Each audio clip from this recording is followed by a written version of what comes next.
All right. Hi, everyone. I'm Nicole Peterson. I'd like to thank you all today for joining us for our SMA speaker session entitled The Perfect Imbalance of the Sino-Russian Relationship. I'd also like to thank today's speaker, Dr. Una Alexandra Berzina Serenkov, for taking the time to speak with us today. Before we get started, though, just a few quick housekeeping items. I apologize. We'll have a Q&A session at the conclusion of today's presentation. So during the brief or during the Q&A, go ahead and submit all of your questions through ZoomGov's chat function. It's a chat icon at the bottom bar of your screen. Also, go ahead and submit all of your questions today to Ms. Mariah Yeager. Her name is going to be listed as questions-Mariah Yeager, and questions that aren't sent to Mariah specifically may not be addressed. So please make sure to send those questions to Mariah. Also note that your name is going to appear in the chat before your question, and it'll be read out loud before we address that question. If you'd prefer for your name to not be recorded and on the record, go ahead and rename yourself by going to participants at the bottom bar of your screen, then more next to your name, and finally rename. Also make sure to keep your video and audio off for the duration of this presentation so that we can improve the bandwidth for our speaker. All right, so now I'm going to briefly introduce our speaker before I turn the floor over to her. Dr. Una Alexandra Berzina Serenkov is a political scientist and a China scholar. She is the head of the Political Science PhD program and China Studies Center at the Riga Stratens University, and the head of the Asia program at the Latvian Institute of International Affairs. She's also a member of the China in Europe Research Network and the European Think Tank Network on China, as well as a European China Policy Fellow at MERIX and an affiliate of the Lau Institute at King's College London as well. She publishes on PRC political discourse, contemporary Chinese ideology, EU-China relations, Russia-China relations, and the BRI. And her recent monograph is Perfect Imbalance, China and Russia. So without any further ado, Una, I will turn the floor over to you now. Thank you, Nicole, and it's an honor to be here. And hello, thanks everyone for joining, and hello from Bonn, Germany. So I would like to, the angle that I want to approach this Russia-China relationship is in fact to start from the most recent topic that's on everyone's mind and to see what does that tell us about the relationship, and then expand into the book rather than start from the book and then move towards a more recent development. So I think that China's reaction to the Russian invasion of Ukraine, February 24, has become the single most watched and scrutinized response to Russia's war. In the West, for sure, and I would argue that globally as well. And this posturing and messaging that has been coming out amply from both sides, especially from China, has really led us to see a lot of an emotional portrayal of China and Russia moving towards basically a security pact.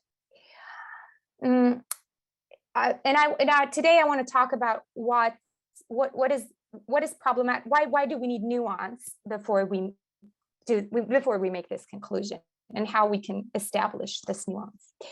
But I'm sure, as you know, in your jobs as well, this opinion China does a lot, and China and Russia do a lot to keep this message alive, that they're indeed becoming more and more intertwined in terms of security and defense. So just to quote Reuters on May 24, a joint strategic bomber exercise by Russia and China in East Asia on Tuesday shows the depth of the two countries' alignment. And of course, the strategic exercise that Reuters are referring to, quoting a senior US official, is the Russian-Chinese joint patrol over the Japanese and East China Sea, involving strategic bombers, right when Joe Biden was about to conclude his Asia visit. Which is already more than words, this is more than rhetoric, this is kind of real, on top of the rhetoric that China has been signaling from the very beginning of the war, basically saying that it is indeed NATO's fault that Russia was, quote unquote, pressed to the wall, that it had to act somehow because of US as the hegemon and because of NATO expansion, right? So on top of that rhetoric, consistent, you have these displays of security cooperation. So that then leads analysts to conclude that not only are we seeing Chinese-Russian confluence on an unprecedented scale, a question that I do not argue with. It is definitely a level of cooperation that is quite unprecedented. But also the next step of the argument goes that this confluence holds security implications and it signals a Chinese-Russian alliance, perhaps not in paper, as my colleagues have suggested, but maybe in spirit.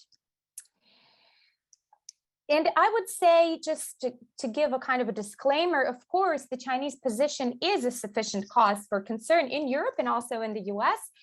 And it is absolutely driven by an anti-US and anti-NATO rhetoric. That's beyond any question. And of course, this trend will also be further exacerbated as Finland and Sweden join NATO. And here comes the big BUT, the but word that you've been expecting kind of since I started this, this monologue. But we should be very mindful of the differences between these two security establishments and these two national establishments, of the distrust, of the issues between them, which are not just massive, but which are very often paralyzing when it comes to Russia-China cooperation, real cooperation, day-to-day cooperation, trustful cooperation, something you would expect two allies to have and they do not have. So that is my argument. Now, how do I approach my research? I approach my research, which is like kind of my corner, how I shed light from my corner and in my little flashlight, how far does it shine? I do discourse analysis. And so I look at how both political establishments and foreign policy establishments, starting with the presidents, right, with Vladimir Putin and Xi Jinping, how they talk about the relationship. Where do they establish the frameworks of cooperation? What do they emphasize? What do they leave out? What are the stories they tell across the border? And what are these stories they are careful not to let out across to cross the border? And of course, it's not just Putin and Xi Jinping.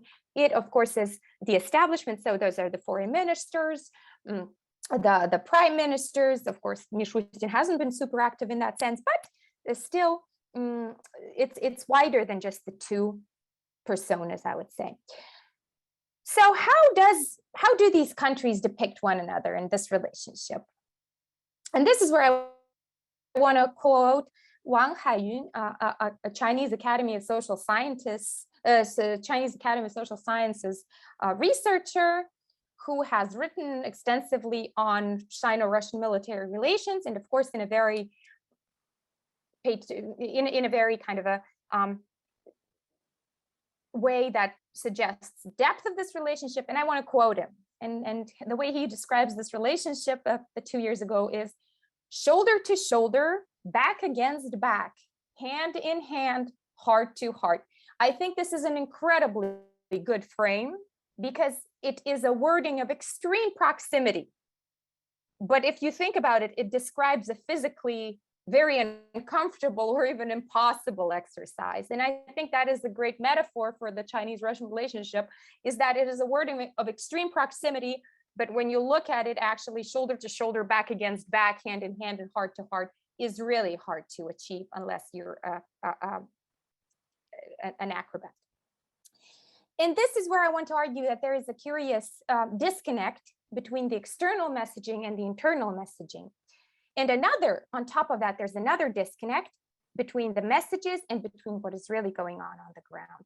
And this, I argue, prevents China and Russia from long-term, meaningful, trustful engagement that could lead to an alliance in the NATO sense.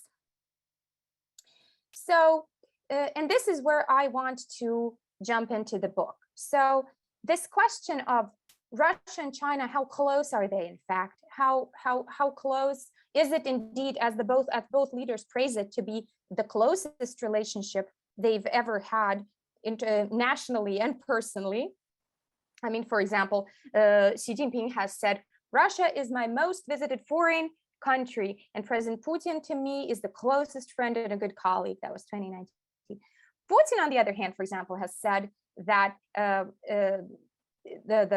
in the last few years, Russian-Chinese relations have reached, without exaggeration, an unprecedented level. Also, thanks to your direct involvement. This is when he speaks to Xi Jinping. And of course, it's really hard to deny all the disruptions and all the problems that took place. Of course, the Sino-Soviet split is one of them, and I'm not even mentioning Russia being one of the nations that took China's land. And Putin kind of slides over this, just saying, over this period, many events have happened. So this would demonstrate, this would demonstrate that it is really a very deep relationship. But so I wanted to see, how does it display itself, and how do the countries talk about it? So the number one ambition is to inspect the partnership, to answer a question that matters to us all, which is how close is Putin's Russia and Xi's China really getting? How did I approach this exercise? First of all, I looked into what Putin and Xi were talking about. That is something that I just demonstrated. And I realized that they were talking about three things in general. They were talking about the story of close friendship between the leaders and countries, something that I just demonstrated with these quotes. Second of all, the promise of high value added and innovative cooperation, basically saying, okay, yes, the big issue with our cooperation is that it's very low value added for Russia. It's resource export based. Russia feels like it's being ransacked, and China is being opportunistic in Russia. Doesn't really spell friendship. So let's tell the story about how we want to create synergies between our countries in technology. And the third big story, the third overarching narrative, is the attempts to reconcile the Russian and the Chinese visions of Eurasian connectivity, where domestically each of these countries and each of these leaders tells a story of spearheading Eurasian connectivity. But when they visit each other and when they talk to the other audience across the border, it's kind of an awkward attempt to make sure that no one notices the differences. In fact, when Putin spoke at BRI fora, for example, Belt and Road fora, he always spoke about his own project. He spoke about the Eurasian Economic Union, but just the posturing, him being and speaking with BRI in the background kind of sends the signal that he endorses BRI. Furthermore, that Russia, which he does, but furthermore, that Russia is a member of BRI, which it is not. So just to show that, again, there's posturing and there's reality. So, and that is something that is, I think, a general thing about all these three narratives, is that close friendship, high value promise, and Eurasian connectivity competing visions sold as one vision, all three of them do not have sufficient, do not stand the reality check.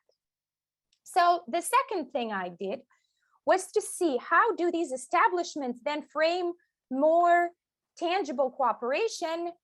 And so I did a few case studies, and it wasn't just about the talk, because as you know, discourse analysis gets critiqued a lot for just being talk and looking at the words, but not looking at the deeds, which is not really true, because the third level of discourse analysis, that is something that is required of a researcher if he wants to or she wants to get published.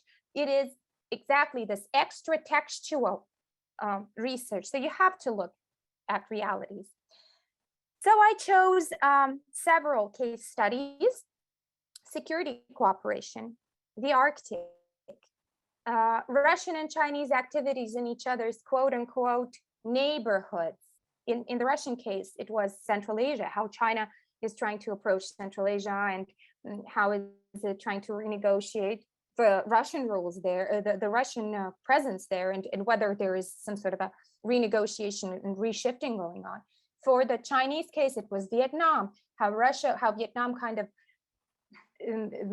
used Russia or took Russia on board to try to balance against China, and how that did not quite work out. And then I brought in India, because as any China-Russia scholar will tell you, when you start talking about China-Russia, you're bound to get a question about India. What about the Russian relationship with India? What about the Primakov Doctrine? What about RIC? What about BRICS? What about the China-India skirmishes, and which can be also called the war?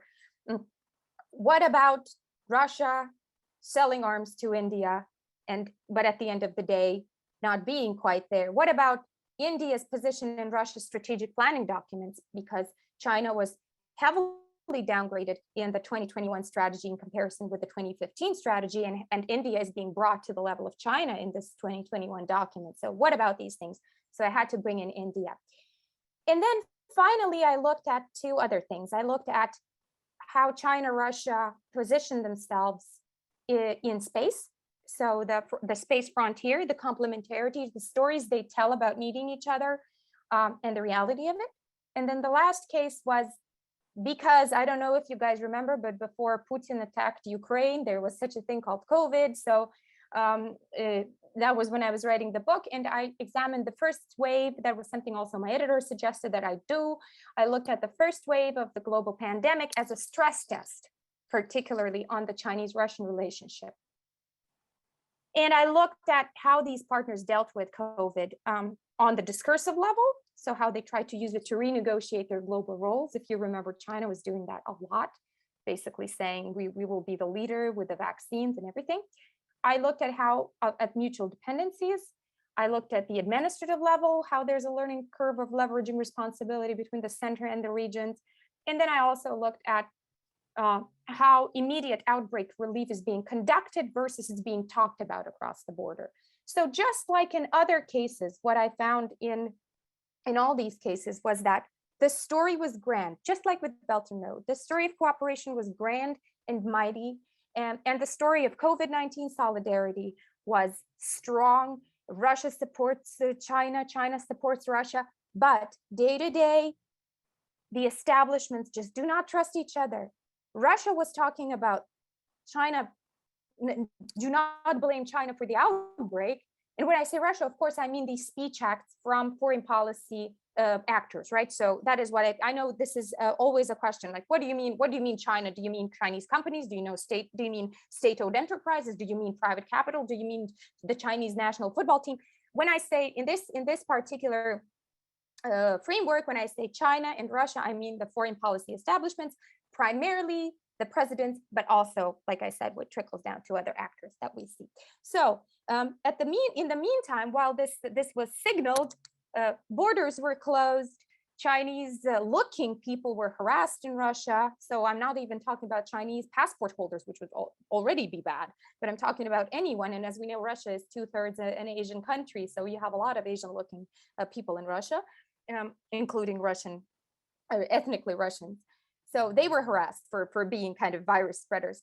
And also on the other side of the border, you would hear stories of support to Russian and belief in the Russian medical technology and in Russian vaccine, saying that Sputnik is not a bad vaccine at all. And, the West is being so hypocritical. It's not allowing, it's not, supporting, not letting these vaccines through, just like the Chinese one. But in reality, creating roadblocks for and not trusting the Russian vaccine at all, not allowing people who've taken the vaccine in all sorts of things, including during the Olympics. I think that was the highlight of it, that the Russian athletes were not considered to be fully vaccinated in some cases. Okay, so this story of talking a big game, but not really being able to cooperate when it comes to real everyday issues is what makes me argue that I do not believe in an ironclad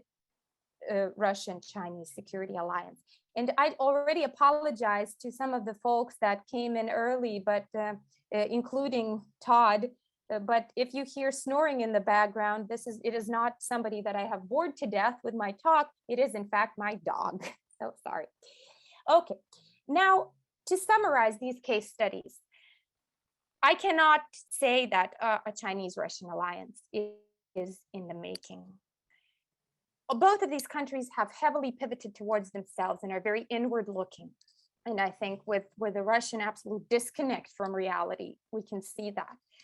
But does this mean that it will somehow hamper these two countries from pursuing cooperation? Absolutely not, because they have both domestic and external factors that are pushing them together. And domestically, of course, there are similarities between how Putin and how Xi see governance. They have a mutual learning curve that can be traced in domestic ideologies, or how do you apply them, in fact, to keep social solidarity, in information control, in sovereignty above all else, in administrative strategies, even.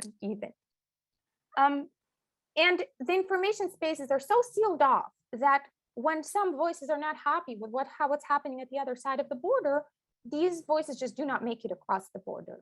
So they're not really threatened by what's happening, by these domestic grievances over the other country, because this is such a top-down partnership. So oftentimes, when you colleagues who work with China and Russia, and I hear that there are a lot of Russia experts here in the room, so maybe we can, compare notes.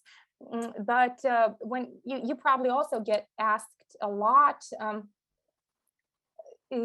is there any, so China isn't happy with Russia, overtaking its territories in the Far East, and Russia isn't happy with China doing this and that. Does this mean that there's going to be a split? It's a top-down relationship. Therefore, these domestic grievances, they just don't really matter in this case, I would argue. But of course, international parallels also exist, and could even be stronger aspects than the domestic ones. For example, of course, the zero appeasement policy from the US, the drive to challenge the existing international system. Although here is something that I want to immediately say, there is an opinion that I'd side with, that Russia is a bigger spoiler than China is. Sorry, so Russia is a spoiler rather than a bender of rules, whereas China, it does not spoil the system for its spoiling sake. And I wonder if that's an oversimplification in your eyes or not.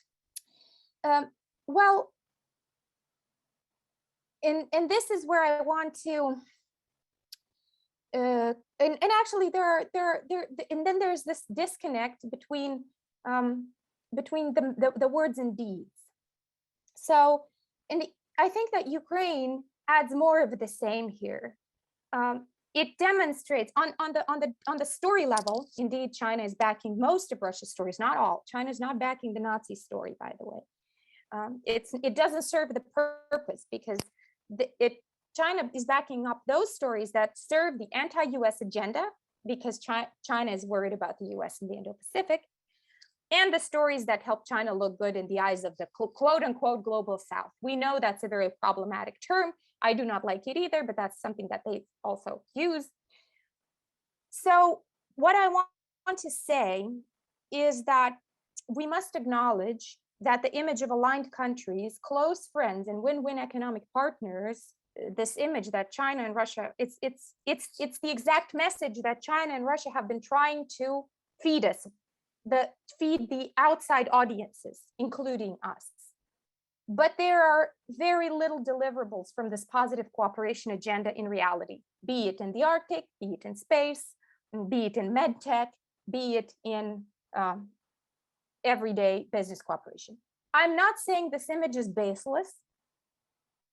I agree that it has deep and enduring roots, but I am saying, if Putin and Xi really want to convince the West and the US of something so desperately, perhaps a reality check is in order.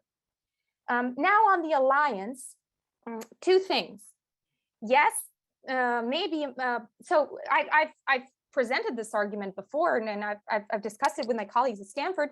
And what I heard, what the counter argument was, yes, but you don't really need a mutual defense clause to have a working defense relationship, which could keep the others worried.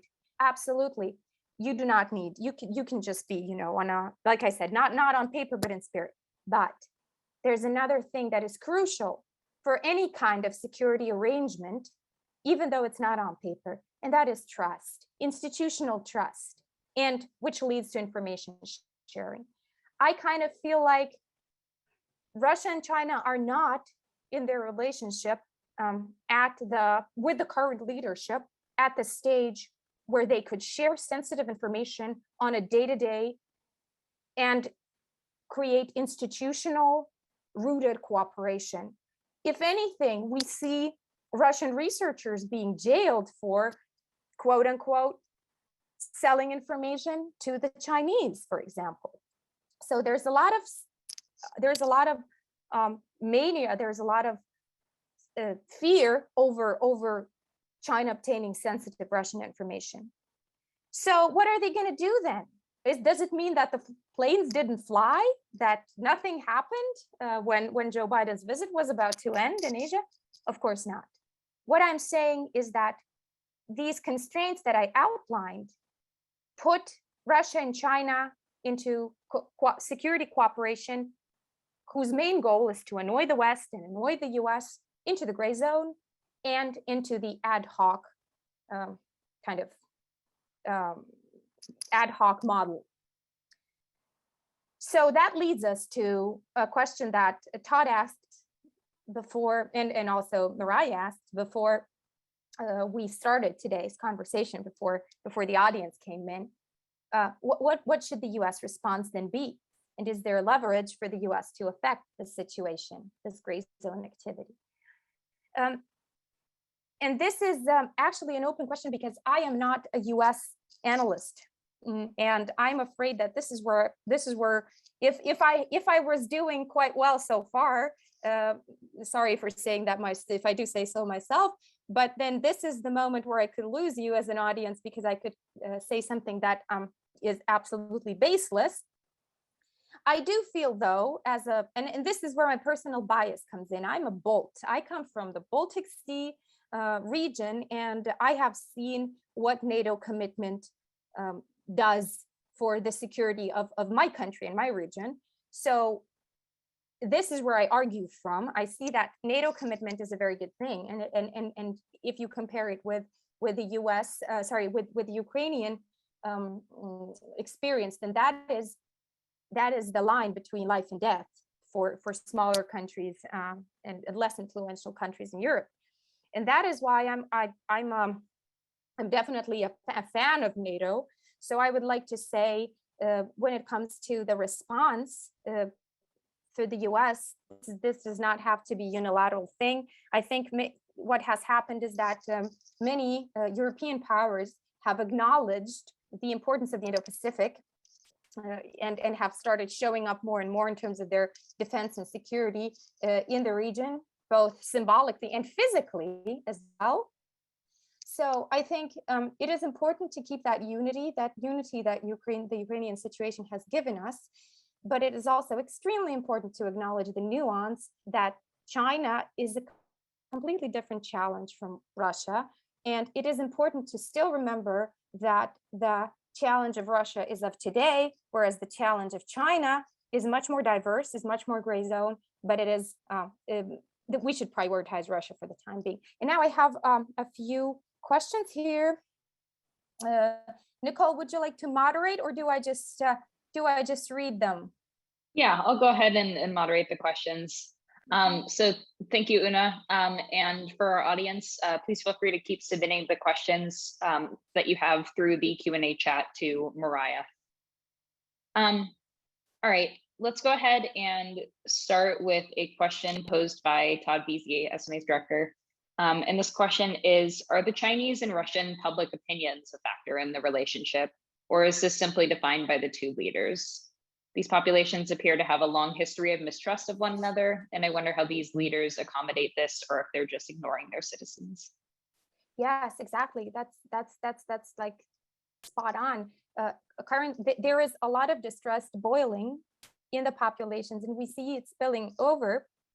And we see that these grievances, for example, in China over Russia and over Russians, are not being censored quite as much as we would expect if this information was so in favorable to the Chinese government, it would have been cut at the root, but it's still there. There's a lot of social media activity talking about the Russian invaders to the Far East. Hell, I can even give you a quote from I had it somewhere here, basically from how Far East is being explained in China, on Chinese internet resources. The Far East refers to Central and Eastern Siberia. The name Siberia, so this is what the Chinese equivalent of Wikipedia, which is a heavily censored resource in China, by Dubai Ke, is writing about the Far East.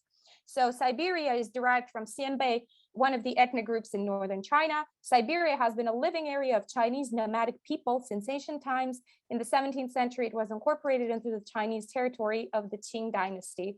In the late 16th century, Russia crossed the Ural Mountains and invaded Siberia. And in the 17th century, Russia invaded the area north of Heilongjiang, which is the Chinese name of what Russians call the Amur River. The ethnic minorities in the outer northeast refused to pay tribute to the Tsar. The Russians carried out cruel suppression, and the Emperor Kangxi organized military and civilian resistance. This is the official story. Same thing in Russia. Talking a lot of racism, a lot of Chinese have stolen our technology. Chinese are, using us. They're chopping off chopping out our forests. They're going to buy us on cents on the dollar. A lot of that. But the story of Xi and Putin baking pancakes together and watching ice hockey together is the dominant one when it comes to the cross-border, the stories that make it across. So I would say that it is the approach of both Russia and China towards public opinion is they do not care about it that much when it comes to foreign policy. Domestically, yes, one could argue that especially when it comes to localities, some sort of, thinking about the public opinion matters. When it comes to foreign policy, nobody cares. I think that was demonstrated by the Russia-Turkey standoff, when one day the Turks were your friends and you had Turkish students at the universities. The next day you kick out all the Turkish students. That was 2015, right? To kick out, or 2017, kick out all the Turkish students from the universities. And then 2 years later, you normalize Turks are your friends again. So sorry for the long answer, Todd. But I think when it comes to foreign policy, it's the second thing that you wrote, just ignoring. All right, thank you, Una. Our next question comes from an anonymous person, and this question is: the invasion of Ukraine seems to have strengthened the balance of power between China and Russia in favor of China. As Russia's position weakens, do you see China exploiting this new advantage, and in what ways might this play out? Oh, certainly. I would say that when it comes to the Russian sources, you see this grievance over the fact that Putin has, with his invasion, quote unquote, right? But we know that it's a little wider than just one person wanting a war. But basically, the argument goes, it's actually against Russia's interest because it weakens Russia, because it removes Russia from what it had still from whatever standing it had in the international community. And what you have as a result is Russia being left to China's mercy, and China as this, again, a question of lack of trust, this predatory partner is going to go to town with that. And I think that is also something that we see in the Russian propaganda, saying that basically, if we don't invest in our companies ourselves, if we don't pull out hard-earned cash from underneath our pillows today, everything's going to go to China, and there's not going to be any solidarity there for our suffering. All right, thank you. Which is, of course, a very flawed mindset, because at the end of the day, it shows that we are the victims, like the Russians are the victims, rather than the country that our country attacked. Yeah, but yeah, it's out there. This opinion is among my colleagues as well. Yeah, sorry. Okay. Had to comment on that. Yeah, no worries. Thank you. All right, so we have two questions that are somewhat similar. So I'll pose this question from Jennifer first. And this question is: why do authoritarian leaders with imperialistic goals gravitate towards one another? Is it possible to play them against each other if their goals are both to attain more power and territory? yes, I think in a zero-sum situation, you could, right? It would be if it's a board game, then you would say, okay, when somebody then you could say the more you get, the less the other one has, or the more the other one has, the less you get. And then it's a situation where you can play them against each other. But we do live in a world that has other powers, not just Russia and China. And that is why, and they do, and in this multilateral situation and in this multinational situation, they have one shared issue, the US, or at least that's how it's being positioned to the populations. And I believe that in the mindset of the foreign policy establishments, I would have said maybe 10 years ago for China, not so much, but today, yes. So that makes it tricky to play them against each other, because at the end of the day, they have found a reason to put their mutual grievances aside, including the ones I mentioned, to pursue this, to tackle the issue of what they think is US global hegemony that's not allowing China to rise, that's not allowing Russia to, take back whatever territories they believe are theirs. So I think that is, in this case, I do not know if we can make a case that all authoritarian leaders gravitate to one another, those with imperialistic goals. Very often they get they get into trouble with each other, right? We're used to this argument that authoritarian countries are belligerent, but in this case, it's the shared enemy. I don't know if maybe that's too dramatic of a word, adversary maybe, that is bringing them together. All right, thank you, Una. You touched on two questions, or at least like led into two different questions in the Q&A chat. I will start though with the one from S. Boozle. And this question is, in your opinion, which democracy is the United States' best bet for a bilateral agreement to hedge against Russia and then China? Oh yeah, I mean, I think again, it's a good, yeah, it's almost like an exam question, right? I feel like I feel like I can get this wrong, but I think it's hard to talk about the best bet, but I think it's better. I think what the US has been doing in terms of microlateralism, when it comes to AUKUS, when it comes to Quad, I think that's a pretty good bet. Okay, thank you. And the second question that related to your previous answer was from Bob Elder. And this question is, you make a good case that China and Russia are not in a security relationship, but one of cooperation on activities that counter US leadership in the world. What are the areas of US leadership that they both want to counter and thus stimulate them to cooperate? Yes, I would say NATO, okay, not just NATO, but any US chaperoned security architecture, if any US chaperoned security architecture is to expand closer to the borders of these two countries, that is something they want to counter. In the Russian case, NATO expansion. In the Chinese case, I don't think that they see NATO per se as a threat, and that doesn't, the documents do not support it. Of course, they're talking about NATO increasingly in terms of, in adversarial terms, but of course, when it comes to, that's when they are bothered by the US microlateral formats, specifically security oriented, microlateral formats. So those are the areas of US leadership, of course, that both share, that they want to counter. And then you could ask, you, Bob, could ask, I imagine you would ask a follow-up question to that and say, well, hey, but what about the economy? What about the fact that the US during the trade war, basically hurt China's economy and said, these are the rules we don't want to play with? What about that particular area of US leader? And then a lot of the Western countries followed suit, especially now. It took them a few years, but they followed this. Well, no, that is not one of the areas that lead Russia and China to cooperate, because Russia is absolutely shares, not in so many words and not admitting it publicly, but shares the same grievances that the US has formulated when it comes to China's economic expansion. All right, thank you. Okay, we have a few questions that focus on a particular region or country.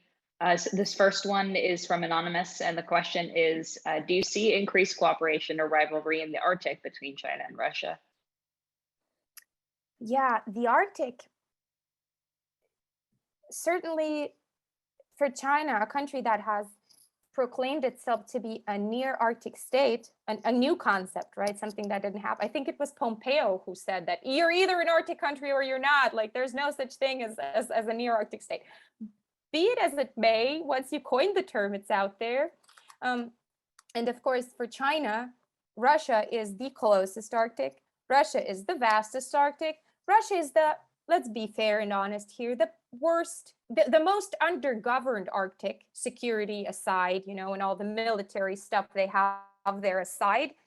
And Russia is also the most economically interesting Arctic because of the polar Silk Route, or whatever you call, or whatever you like to call the way that everybody's kind of thinking, okay, so the global ice cap is melting.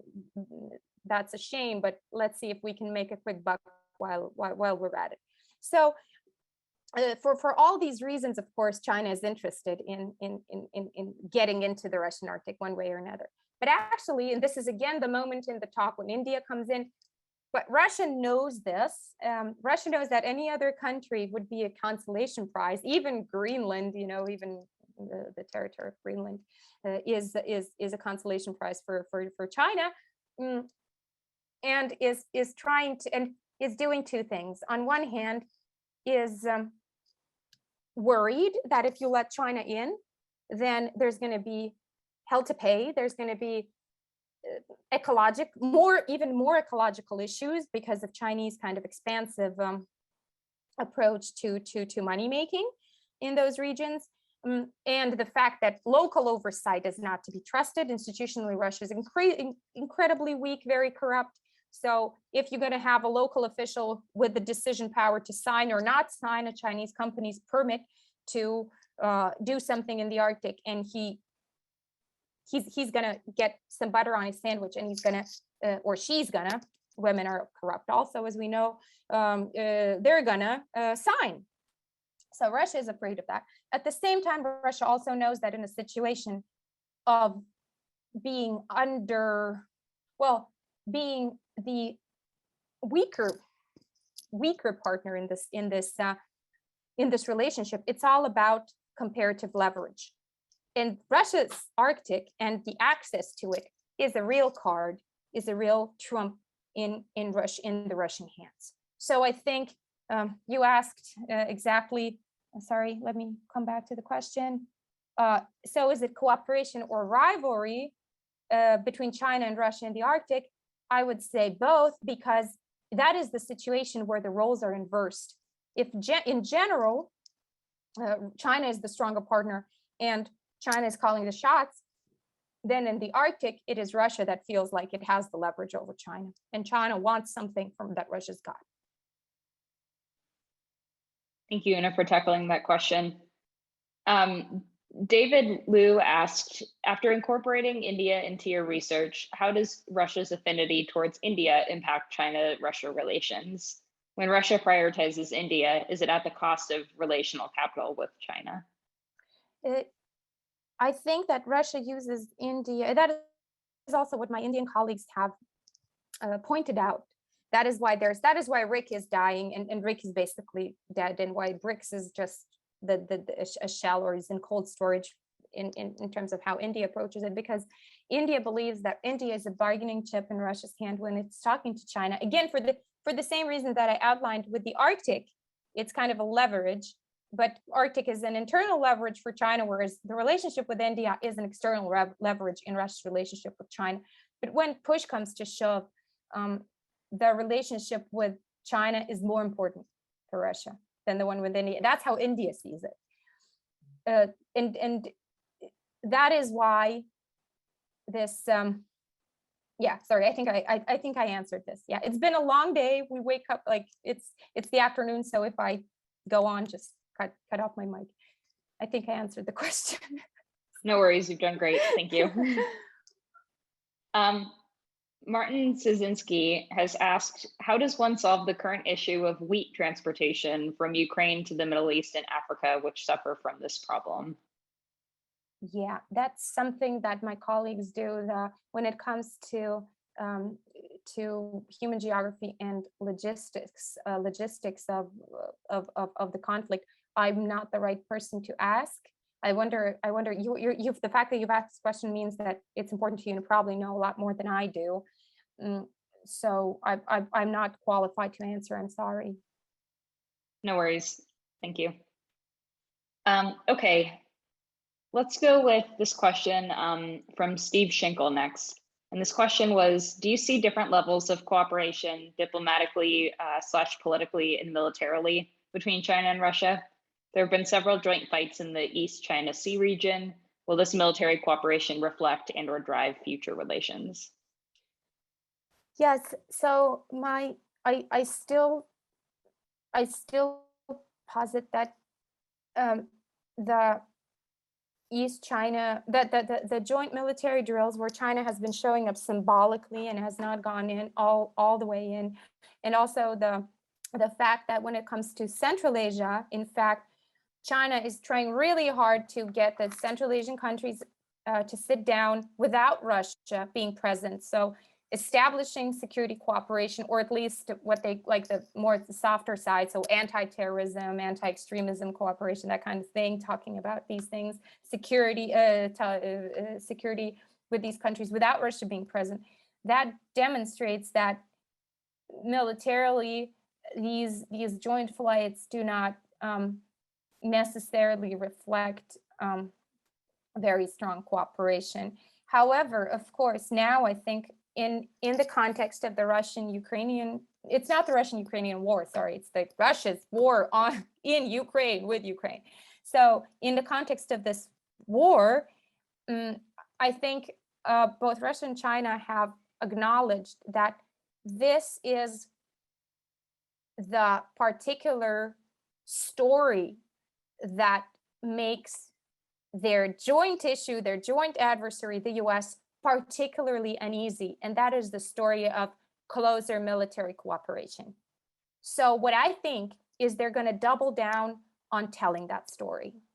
And how do you tell that story? Well, you tell that story with joint flights at the last day of American president's visit. So we're going to definitely see more of that. But when it comes to real cooperation in terms of security between Russia and China, like I said, I think it's going to be gray zone. I think it's going to be ad hoc. And I do not believe, but you can always, time can prove me wrong, but I do not believe in any quote unquote reinforcements to Russia and Ukraine. All right, thank you, Anna.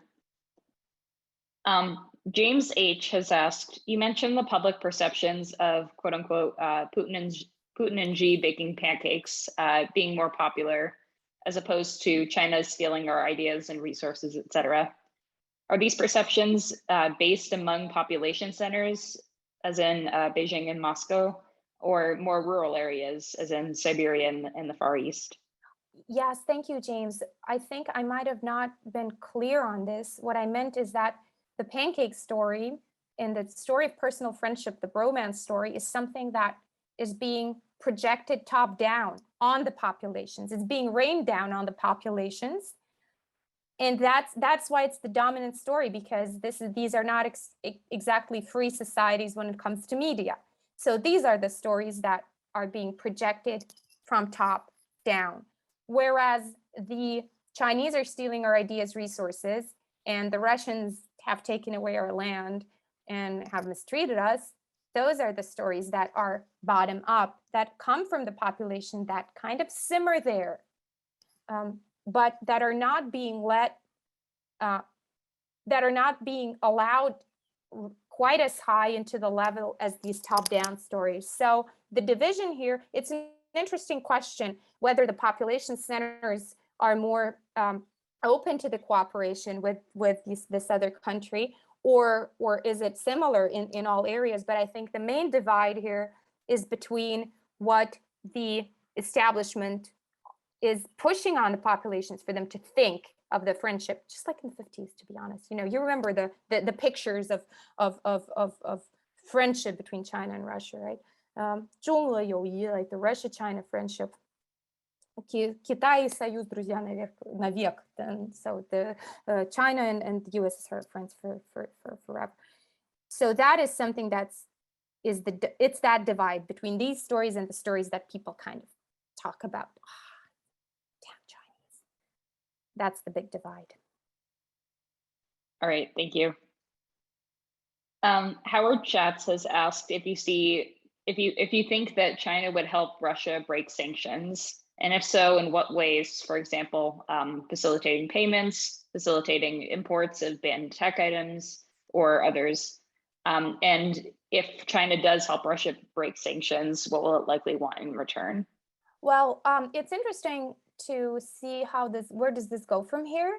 But so far we have seen quite the opposite, right? We've seen China being very vocal, not just not helping Russia break sanctions, but yelling at the top of their lungs saying, please do not think that we are helping or even considering to help Russia to break sanctions. Just recently, there was news about the planes that Russia had expropriated from the lenders, right? And Beijing saying, no, you cannot land those planes in China, right? So I think that even on a wider scale, China is really signaling that it is not going down that path. Now, under the current, a little bit kind of under the table thing, that can happen here and there because of maybe, you know, if there's a quick buck to be made in terms of tech or whatever. But I just do not see it happening right now. That's actually a really interesting point too, though, right?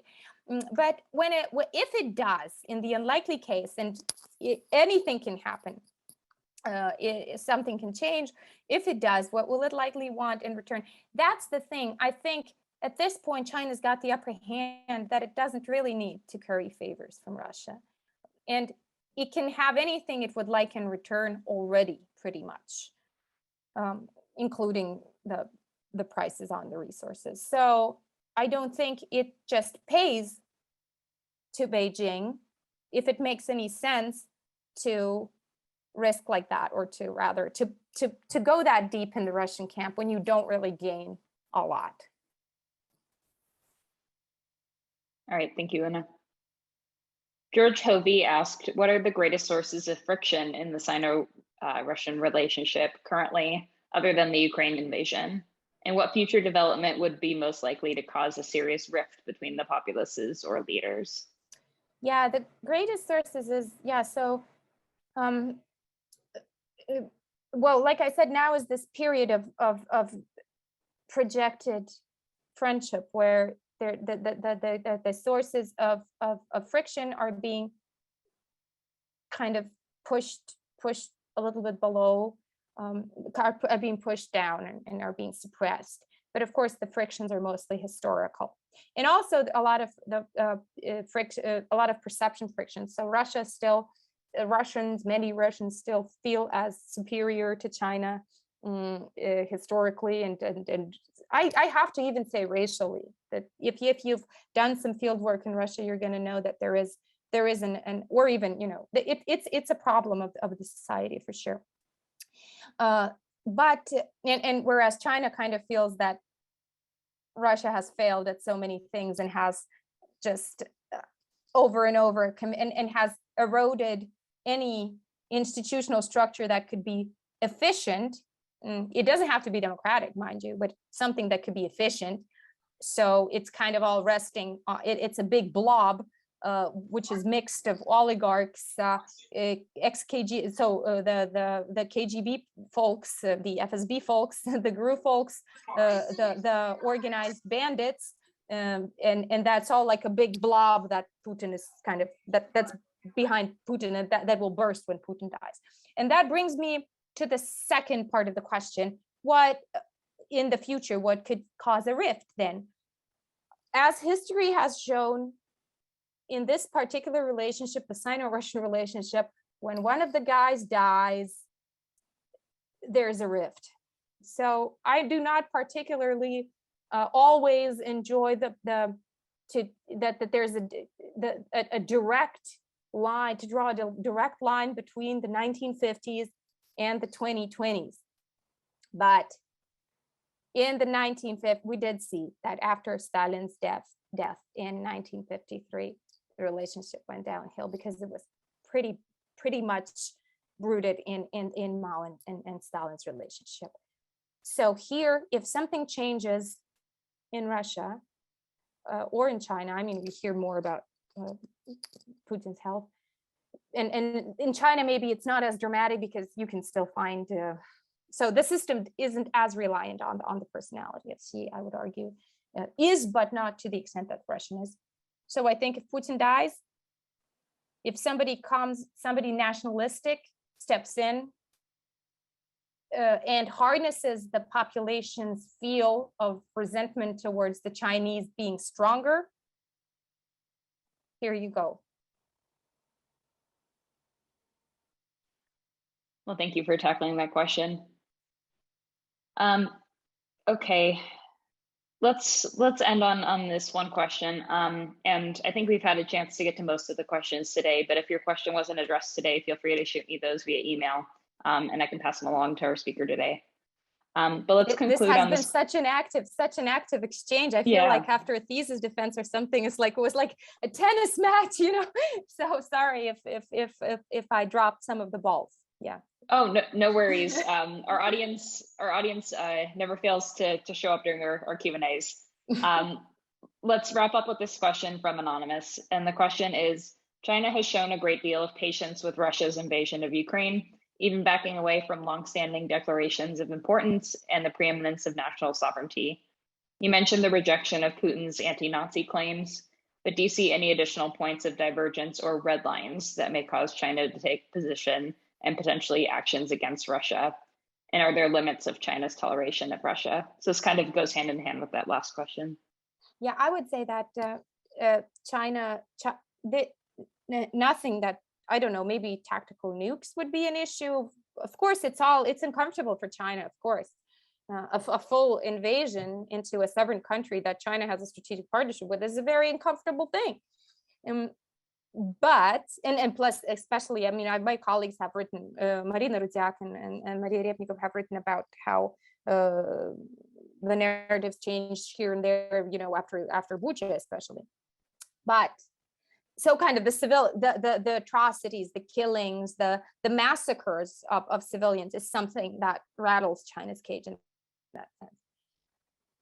But I do not see how Russia's actions in Ukraine any actions, a full-blown nuclear war aside, could really trigger China to take an anti-Russian position, simply because if you look at the Chinese messaging about the conflict, the war, no, it's not a conflict, it's a war. I keep checking myself. Right. So I have too many colleagues calling it a conflict between Russia and Ukraine. Well, guess what? It's not a conflict. So because China's messaging on Russia's war in Ukraine is that it's a distant situation. It's a European problem. It's a problem in Europe, and they'd rather be left out of it. Which is, in other words, you know, this is not our domain at all. So I do not see them giving up their leverage and just kind of siding with the other side that they're unhappy with, siding with the West, siding with the US. That's something that they would read it as, you know, supporting America on against Russia. That's siding with America. That's something they're not going to do just because Russia is doing something in distant Europe. Well, Una, thank you again so much for your time today and for addressing all of our audience's questions. We greatly appreciate your time today.